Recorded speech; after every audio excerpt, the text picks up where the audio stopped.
So good morning everyone, and I thought I'd start again with a quick shot of my view and my watch face. And today there is this nice black face and blue text. It's very good. Anyway, over to the video. So hello everyone, and a good morning if it is your morning. And I've just seen myself in the camera, and my hair doesn't look too good. And to let you know that hair and makeup didn't turn up earlier, and you can tell. So I apologise for that. It might be difficult for some people. Anyway, so it looks like I have to talk about the virus once again. In my last video, I think I'd explained that it felt very dull to keep mentioning the vaccine and the virus, and I was trying to have a bit of an air gap between those conversations on video and chat more about business, but I keep being asked for my opinion, and I keep being sent information.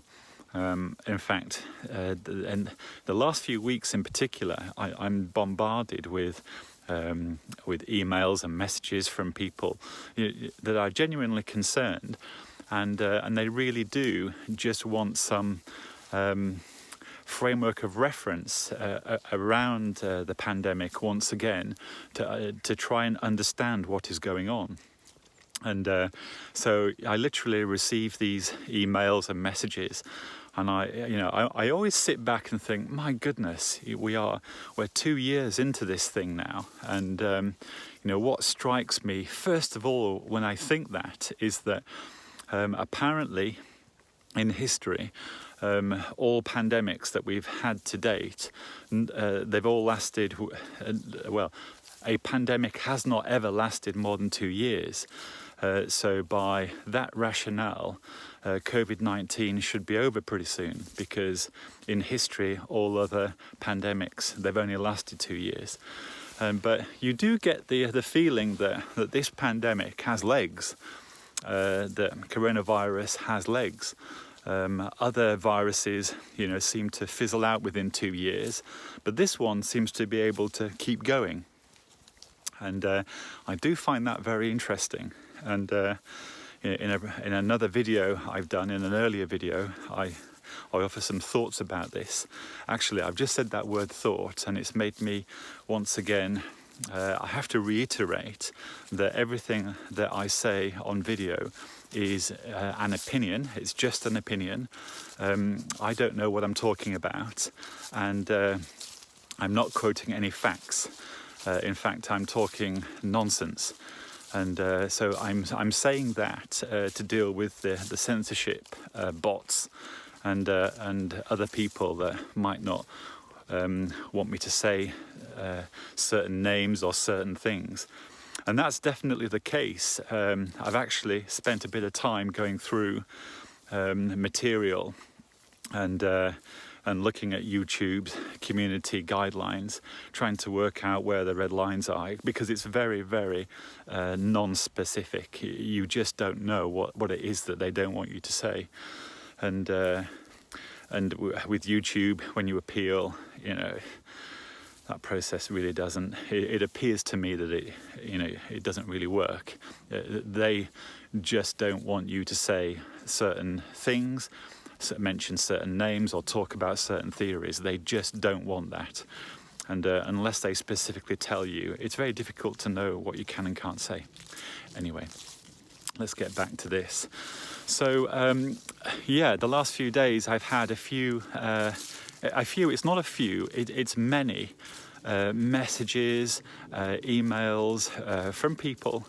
These will be business-related emails and messages, and there might be some chit-chat about the pandemic or the virus, and and it really does feel that it's going on too long.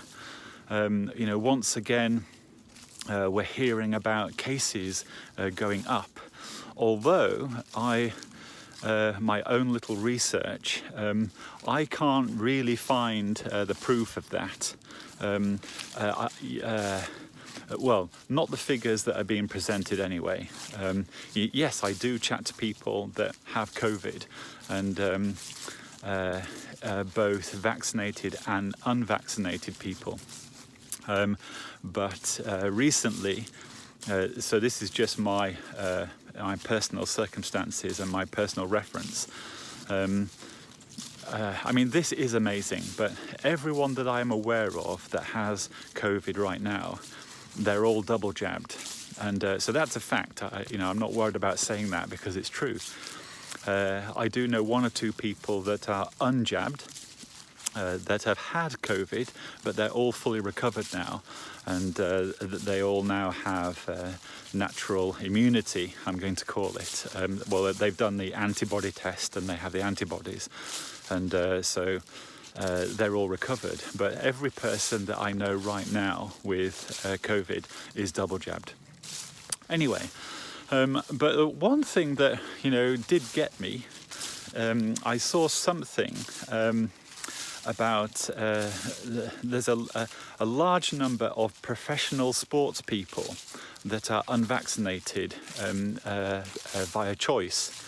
There is the tennis player, and I don't think I'm allowed to mention his name, but you'll know who exactly I mean if I say that the world-class tennis player, the unvaccinated world-class tennis player. But he's been threatened with he won't be allowed to play tennis if he doesn't get vaxxed. And I could not believe that. I cannot believe that. In the temperature, the context of this, and knowing that society is very divided right now, and if you were trying to cool down the claims, you wouldn't start picking on people like professional tennis players, questioning. I mean, it links me straight through to choice. There doesn't seem to be choice, or choice seems to be removed. We have a European country, Austria, right now, that's going through the most draconian political environment since the Second World War. I mean, next they'll be handing out yellow stars for unvaccinated people. Right, so just have a listen to what I've just said. I've just said, it wouldn't surprise me if yellow stars were being handed out to unvaccinated Austrians. I mean, can you believe I've just said that on camera? I mean, if it was a joke, it would be funny, but it's not a joke. So no one's really laughing about this. And I think, that sentence, carries some water actually. Right now in Austria, if you're unvaccinated, you are in lockdown. You're in lockdown. You have to stay at home.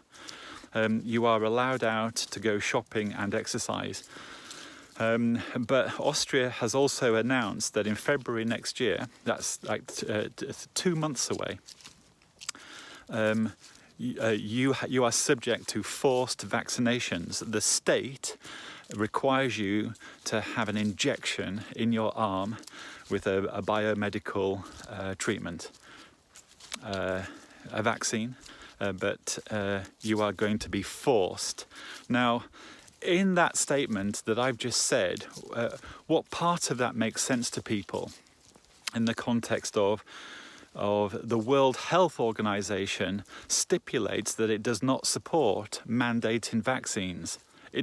This is the World Health Organization. The clue is in the title, World Health Organization has said it does not support forced vaccinations. Now, maybe I'm wrong. Is Austria in Europe? Is Austria a European country that's subject to the World Health Organization and takes the World Health Organization's guidelines? I thought it did, but obviously it doesn't. The country of Austria has decided, nope, we're not going to follow guidelines from the World Health Organization anymore. we're going to create our own authority on this, and we're going to force vaccinate everyone in Austria.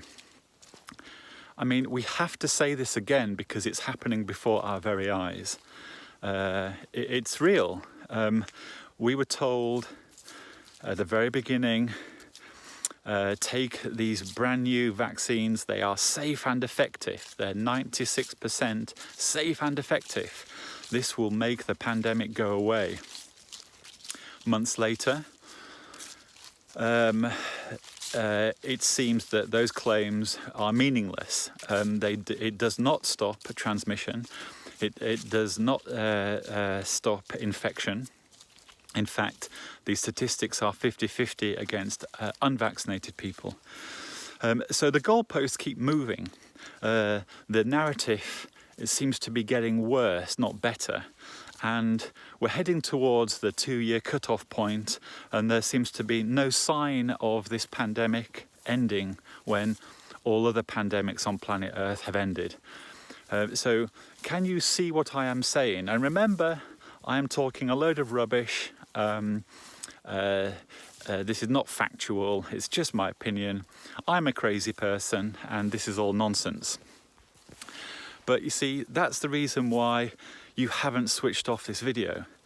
Because I think many people, if you're watching this, which will basically be a cat, my friend who uses this to put them to sleep, and a Google algorithm bot. So there's only 3 people I'm talking to.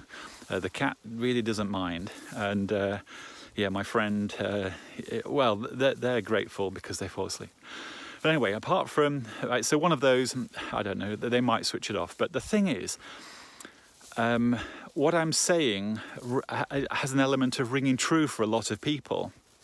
It's very serious. We're talking about civil liberties.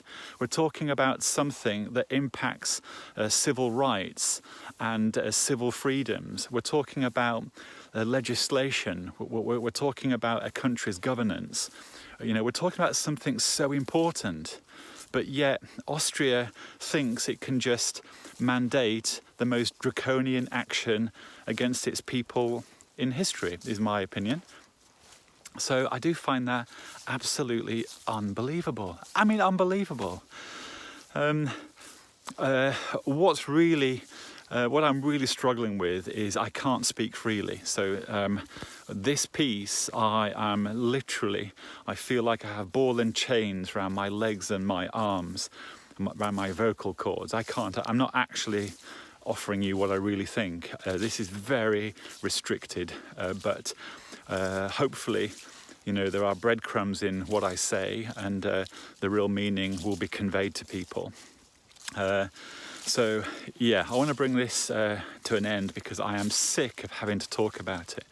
I think it's ridiculous, but I want to bring a concluding point, and if I can, I want to find some positiveness here. So the concluding point for this video is we need lots of awareness, and I think we have it because this is obviously world news. We need people corporately and governments corporately, I think, to stand back and have another think about what they are doing. This is causing damage. It's causing deep, serious damage because what's happening in Austria now impacts everyone. And there are many countries out there that will not tolerate this. No chance. If it continues, it will head for civil unrest in lots of other countries. I'm pretty sure of that. I think this is government overreach, and I think it's not warranted. I don't think on using any data set, the government's actions are absolutely not warranted at all. And I'm not even taking a moral or ethical view here, based on data alone. Based on what scientists say alone, forced vaccinations are absolutely not warranted. There's overreach here in a big way. So to summarise, or to make a point, and then I want to find a positive somewhere, is that we have to listen to each other. Governments have to listen to people. People have to listen to the governments. And there has to be an explanation that the majority accept. We don't have that right now. We're heading towards conflict, is my opinion. Okay, so that's really the summary of what I'm saying here. Now, the positive is, okay, I've just thought of a positive. This decision could be changed. Austria could change their forced vaccination policy. And I really believe that that would be a smart thing to do, because I think the general public would be a lot more receptive if the Austrian government stood back and said, look, we've listened to people, we can see this is unpopular. The problem remains, but we're going to tackle it a different way. We're going to remove forced vaccinations. We're going to take that off the table because we know that it's just not going to work. So that's the positive. So yeah, you know, you can probably see in my tone that, you know, these videos are excruciatingly painful to make because, number one, I can't speak freely, and I'm having to choose sentence structure and vocabulary, you know, to try and skirt around what I can and can't say. And believe it or not, what I've said here might be crossing the line. It is ridiculous.